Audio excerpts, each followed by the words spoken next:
guys, welcome to Woken Pretty Life Advice Edition. I love talking about this with my girl Min. It's Meera here. And we are going to, I'm like obsessed with Dear Abby.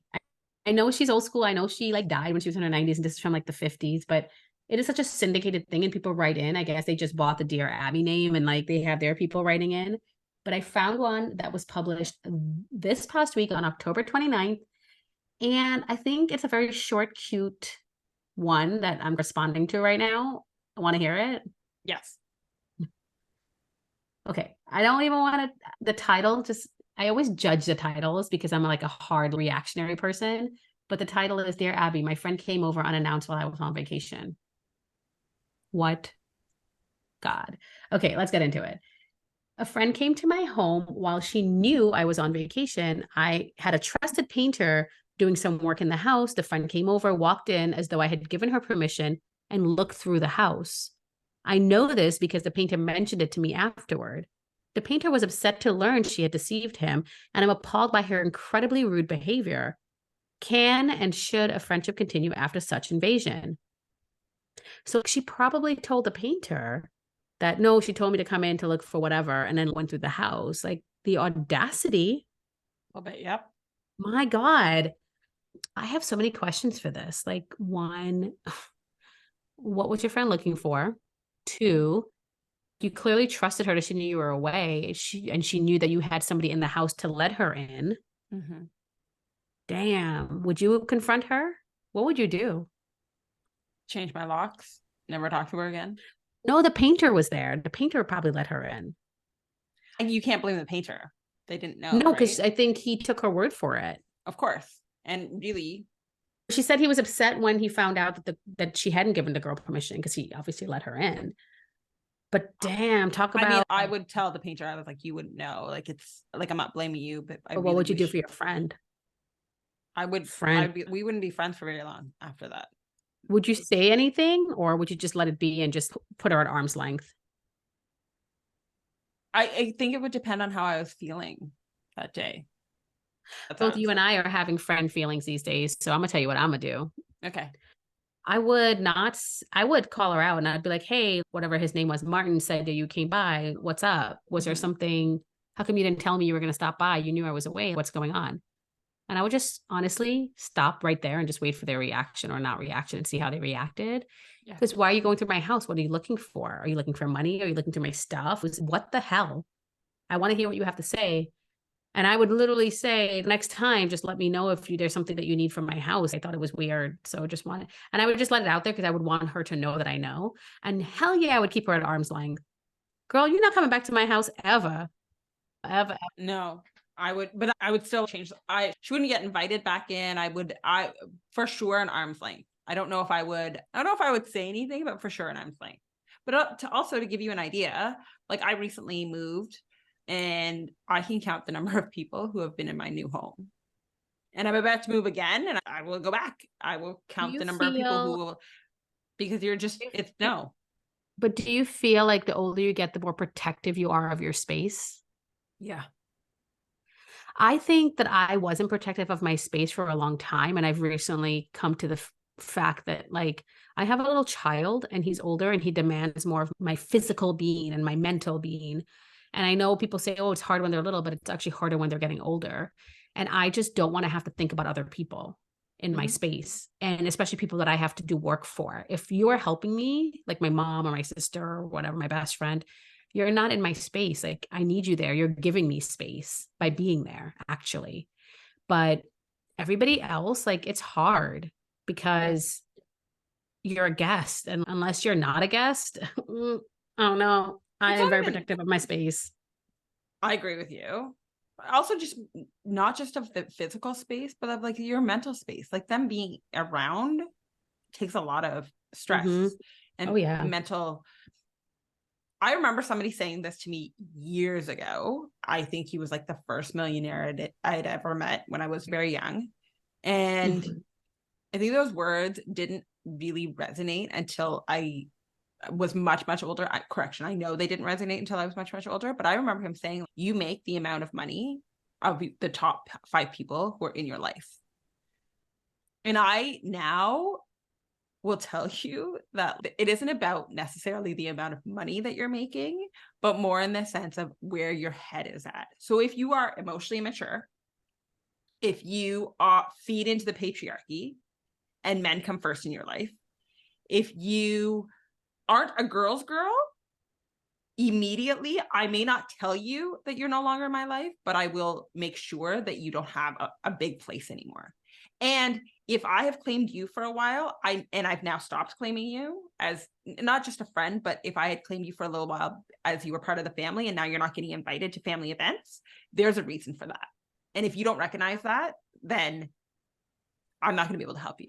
And if you don't want to talk to me about it, I don't want to talk to you about it, because that feeds into the fact that you're a little emotionally immature.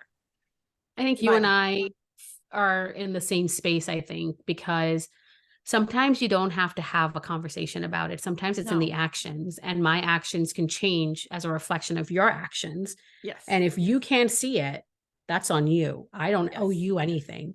I'm here for that. I'm here for that. All right. I'm I have also a little over the lack of gratitude that happens in people sometimes. Your entitlement to what I have given does not. Yes, I love that. No, I'm just going to say it. And if this person hears it, I'm not going to care. Ooh. But I did a family day to a water park with my children and two other families. One of the families and the boys said thank you. The other family didn't say a word. Said, whoa. And to add insult to injury, the family with the boys, he was sitting in front of my girlfriend thanking me because I had paid for their entry into this water park so that we could all spend the day together. He said it in front of her and she said nothing. And that at that very moment, I thought in my head, we're done. You and I are done. Because the lack of the thank you now just irritates me. You took me for granted. And I'm going to make sure that you are no longer involved in big events in my life. So the things that you thought you'd be involved in, you're no longer going to be involved in. Because like, I wasn't looking, I was doing something nice and I didn't need a payback, but I did deserve a thank you, in my opinion. First of all, you did something nice and people should be appreciative. Yeah. And a thank you goes a long way. But I think what's interesting, and I've talked to you about what space I'm in, which is very similar. If somebody is showing you their colors, believe it. Yeah. We find it hard to believe, and they'll keep showing you time and time again. I recently, not that I'm sharing too much, but I will tell you, your friend probably is not listening to this podcast because they don't support you, most likely. Just say and this goes back to the second thing. It's funny, I was about to drop a podcast episode in regards to this, but like when you start a business, it's surprising how many people stay quiet. The ones that you thought would be loud and like cheering you on are the quietest MFs that you will ever know. But they have no problems in reaping the benefits of what you are bringing into your life. Oh, when you're successful. Oh, yeah. Oh, yeah. Yeah. What's interesting, like I said, we tend to lie to ourselves a little bit. But I think once you're on alert and we're in this space that we're on alert with our friends or whoever you're thinking about, you can't go back. You can't not unlearn and you can't unsee their behavior. And when you're on alert for it, it's so noticeable. So I had a similar incident like you, where I got my new job. A friend of mine brought champagne. We're all like talking about it. And I had a friend that just sat there, didn't say a word, not even a congratulations, not even a, wow, you're what's going on with your business? Or do you have a job? Literally sat there. So I feel you. I hear you, man. Yeah, this is a common thing around people. And we don't need people like that. How many girlfriends do you really need anyway that needs to be all up in your life all the time? It doesn't necessarily need to be girlfriends either, right? Yes, I have a core group of girlfriends, but I'm just slowly learning that, you know what? I don't need you all.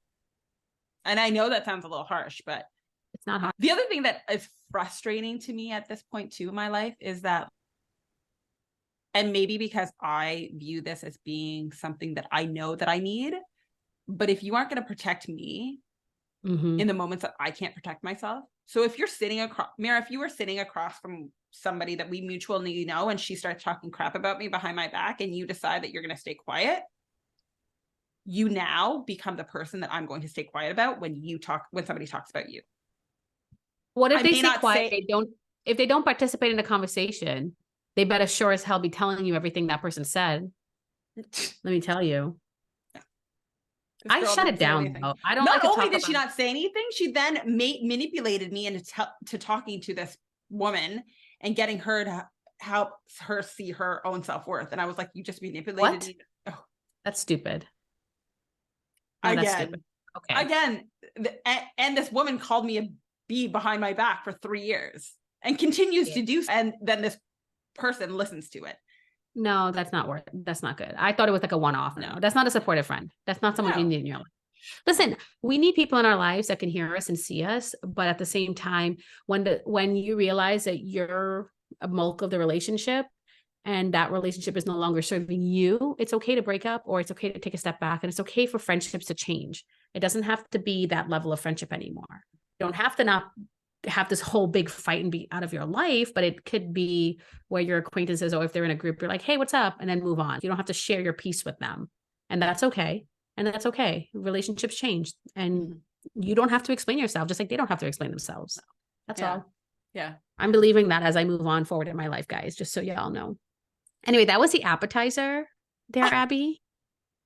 Oh, I got the real. That was a preview. That was a cute and short one. Okay, Yeah. okay, what was the long one? This one is Dear Annie from Alabama.com. Okay. You ready? Okay, I'm ready. Dear Annie, not Abby. I recently, when was this? Let me see. What date was this? This is back in August, right? I recently got married in April of this year. This past July, my husband and I visited his family on a camping trip at an oceanside campground. That's the scenario. My husband had his bathing suit on, but I needed to change into mine. So I used his parents' fifth wheel, which is a connecting trailer, to change. What I didn't realize was that my father-in-law was in his bedroom looking down at me while I changed. And I had 2 bathing suits to choose from. I didn't realize this happened until I got to the beach and my mother-in-law asked if Roy was still sleeping. I panicked for a second and then thought perhaps he had slept through the whole thing, so I was fine. That changed later when he came up to me with a big smile and said, I'm glad to see you chose this bathing suit. My heart stopped. Lately, he's been calling me beautiful and gorgeous instead of my name. He even winks at me and it makes me super uncomfortable. I'm embarrassed and ashamed. My husband doesn't know yet, and I'm afraid he will flip out if he ever finds out. He's quite the jealous type. I'm not sure what to do, and I'm quite actually angry that Roy didn't let me know he was there while I was changing. He must have seen everything. Ooh. Oh my God, I'm so triggered right now. I need to Okay, take a minute. I just have to say, ew, ew, ew. That's number 1. Number 2, if your husband is so jealous, you literally did nothing wrong here, girl. You did nothing wrong. And in fact, the fact that you're keeping that shame and your father-in-law is winking at you and smiling and flirting with you is disgusting, making you uncomfortable because you have a shared secret. That shouldn't be a secret. I would have already opened up my mouth. As soon as he called me beautiful and made me uncomfortable, I've been like, why are you doing this? I would put him on the spot because I don't play that game. And I would have told my husband immediately because oh my God, that's exactly what I was thinking. I was like, I would have ran to my boyfriend, husband, whoever I was with immediately. As soon as he said, I'm glad you chose your own bathing suit, I would have been like, oh my God, Greg, look what happened. He must have seen me. I would have let my husband handle it, because if he feels comfortable enough as the daughter-in-law to do this to me, how many girls did my husband bring home before me, or girls that he's dated throughout his life that his dad was being all weird with? Ew, it just makes me feel dirty. Makes me feel dirty. I would clap back in front of other people. Actually, that's the only way to handle a bully.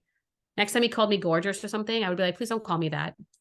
I would literally make it so uncomfortable for him. You really need to take back your power. Take back your power. That's the best way of putting it. That's a tough one. Ew. Also, I'm so triggered right now. You don't have to get into it if you don't want to, but I'm here for it if you do. What a certified jerk. He violated her privacy. He totally did. And I'm sorry, but, and I know this sounds petty and I'm going to say it anyways, but if I had a jealous husband, he'd be the first to know to check the man into his place. But why is the husband so jealous? Maybe there were other incidents. I'm just saying. Maybe. But she did nothing. You just said it. She did nothing wrong. So also, how gross. How, ugh. Ugh. Do you feel dirty right now? I do. I do. I feel like I need a Ugh. shower. Ugh. Okay. So Gross. that was the EONS one. Oh my God. Oh God, I can't. I can't. Oh my God, there's so many of them. I love Dear Abby. This is Dear Annie, though. Annie's a lot younger. Annie's a lot younger, but we can go into Dear Annie. This is another Alabama one. Okay. Min and I will have a lot of thoughts on this one. Sister-in-law's family has overstayed their welcome, but my wife won't make them leave. Okay. Whoops. Whoops.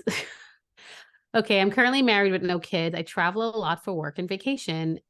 The issue is my wife's sister and her husband and kids. 3 years ago, my wife and I allowed them to move into our home because their living situation was not great. They shared a small apartment that was overrun with rats and cockroaches. We told them that they could stay until they were able to get back on their feet. Oop, that's mistake number one. That's my commentary, guys. Sorry. This was only supposed to be 6 months to a year. Annie, it's been 3 years and counting and no end in sight. 3 years? Oh my God. This is the father's third marriage, and he has 7 kids in total. The children rule the roost and are not disciplined. I am no longer their fun-loving uncle. Wow. We butt heads about everything. I find myself on edge of screaming at them daily. When I get home from work, the house is a complete mess. They eat all the food I buy, don't clean, and do not pay rent. They are on Easy Street, and I'm paying for it. My wife and I decided to finally give them a hard deadline to leave this past spring. My wife's sister lost her job just before this deadline. She was employed 3 weeks later, while the husband is employed this whole time, but the hard deadline came and went. Worse yet, my wife is completely on their side. She doesn't want them to be forced out because then she would be abandoning family. I'm at my wit's end and don't know what to do. A coworker suggested that when I'm home, I should be in nothing but my underwear to make the situation uncomfortable for them so they would leave. I feel like I am completely out of options and have been actually considering this or worse. Please, Annie, what should I do? Oof. Oh my God. 3 years? Wow. I don't know. Wow. I don't know. What would you do? Oh my God, they're about to divorce. I don't know. 3 years is a long Reading down in the time. comments. That's so funny. I don't, these don't have comments that I could see anyway, but I think his coworker's suggestion of being naked is interesting with all the kids around. But I don't think you should do that, but you do have to make them uncomfortable and not make it easy for them to live there. Is your wife working? Is she contributing to this? Honestly, if she is not and you're shouldering the burden, so to speak, there is a problem. I think that they're not paying rent, but they're working and they have all these kids and you're buying the food. There's a problem there. And if your wife can't see that, you too have a problem. Because even though that's her family, I don't think that's abandoning your family. But I think you need to have a conversation because it's all about finding the common ground. What would be her suggestion? Let her come up with a suggestion. Is her suggestion that, because I think he's the one leading the conversation and then she's, oh, okay, we'll get them out. But if she has a suggestion and her sister and her husband completely disregarded and disrespected, she would feel a different way. Yeah. I also think they should stop buying food for the house, which is so stupid, but I think they should go out to eat or buy like a sandwich or something for each other. Like they don't have to buy food for the house. They have to make it where it is uncomfortable and it's not easy. But having a place to live with all those kids, it's going to be hard. But to be honest with you, if it wasn't for my credit, I would probably move out and let them figure it out and evict them because you'd probably have to go through the legal means at this point. Yeah. Because you've been supporting them. So they could sue you because you're supporting them. I don't know. I feel like there are ways to go around this legally, which would completely make your wife's relationship with them horrible. But that's really messed up that they're taking advantage of you. I don't know why she sees that as abandoning family. I would literally pay the mortgage and nothing else. I'd be like, here's the light bill, here's the this bill, here's the this bill if it goes out. I would make it uncomfortable for my wife. But I would never make my credit bad, so I would pay the mortgage. I would force them to be responsible for their kids and make it such an uncomfortable living environment if they weren't going to pay for it, that their kids are the ones suffering, especially if I don't have kids. Or I would just move out. I would just move out. Yeah. or sell a house to a developer or something. I don't know. I feel like your wife is deranged. Like, how could she pick up her sister's side on this when they've taken advantage of them for 3 years? 3 years. Did they help contribute to the house? They don't. Mm. What happens here though is crazy because there's always going to be people who are going to take advantage when they can. I have seen this. I have experienced this, and you can do things out of the goodness of your heart and expect people to understand it, and then they just continue bulldoze you because they can, and then they try to make you the bad person. It's called gaslighting. I would get out of the situation as much as possible, and if your wife can't see it, I would have her deal with it, and I'd probably be like, we need to be separate because I can't live with your family, and I would probably move out, and there goes my income too. Yeah. Because she's not choosing your side. Sorry. No. I know that's do or die, but she's not choosing your side. And I think this is something that people need to remember when you are with somebody, is that at some point in time, you need to start choosing the person that you're with. Yeah. Yeah. Like, don't get me wrong. You don't need to turn your back on your family. But I do think that at some point in time, your family needs to take a step back from the relationship that you chose to be in. So for instance, like Meera, I know that you love your sisters, but if one of your sisters, they wouldn't. I'm laughing about it because I'm like, Meera would have botched that. If my sister moved in with me and her husband and her 3 kids moved in with me and Greg and Axel, I would love it. But I don't think I would be like, oh, you have a year. Even though I have the space, it just would be hard because even when they visit, it's like a full house. So for them to, I love my sister, but if they're both working and they're staying here and I'm buying the food and I'm cleaning up and doing everything, as much as they try to, it's still not going to be me and my peace. When you have people in your house, you're never going to be at peace unless it's like you with your wife and your kid, right? Like you can have a grandmother living with you. You're always on edge because it's somebody else there, even if it's well-meaning and well-intentioned. And I think like when I have people visit, like it's nice to have them and I love it for the week or 3 days or whatever it is. But I think the magic day is 3 days, 3 nights, 4 days, like max. But that's the magic when you don't get sick of people and you're like ready for them to go, but you're happy that they were here versus 3 years where you're like angry and resentful and that relationship is beyond reparable. I don't know. I don't know if I would sell my house and get out of from under it, but I would definitely do all kinds of things to make it not be at that point. But I probably would have hit my threshold way before a year. And it would always be a conversation that I'm having with them from the jump, like every month, what's happening now? Where are you going? Where are you looking? Like I never would have let it get 2-3 years, no matter how much I love my family. That's just me though. Thoughts? I'm the same. I'm with you. Yeah. Yeah. Okay. Yeah. And also they're helping out around the house and I'd be a little more forgiving in that sense. But yeah. They're just freeloaders. That sounds like they are. They are. I'm sorry. That's wrong. Yeah. All right. I think that's all I have for this life advice episode. I don't know if these are as juicy as the other ones, but ew, I still cringe over the father-in-law. That's disgusting. Gross. That's disgusting to me. I was on YouTube and I went down a rabbit hole last night, as we do. And oh my God, I was listening to this story from this woman and her polygamous father. And it just went in about like all of his daughters and the abuse that they had and the kids that they had by him and the whole house that they lived in. And it was like he was a freaking cult leader or something. It was weird. It was so horrifying to me. And anyway, that's a whole nother story that we can get into at another time. But I just went on a rabbit hole yesterday. So anything about father-in-laws or fathers gross me out right now. I know. Sorry. We went off on a tangent.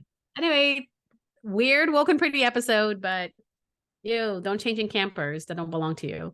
Join us tomorrow for Woke and Pretty, and we will talk to you soon. Make sure you follow us on social media, guys. Yeah. Comment. If you're watching us on YouTube, I live for those comments, guys. Please give me those comments and share this episode. Hopefully you never had anybody that experienced any of this. All right. We'll talk to you tomorrow. Bye, guys. Bye. Remember, you're the heartbeat of our podcast. Your support, your comments, and your enthusiasm keeps us fired up and ready to bring you more pop culture goodness each week. If you enjoyed today's episode, Don't forget to hit that subscribe button so you never miss a moment of action. We'd love to hear your thoughts, suggestions, and even your own pop culture discoveries. Connect with us on social media at Woke and Pretty Podcast on Instagram, YouTube, and TikTok.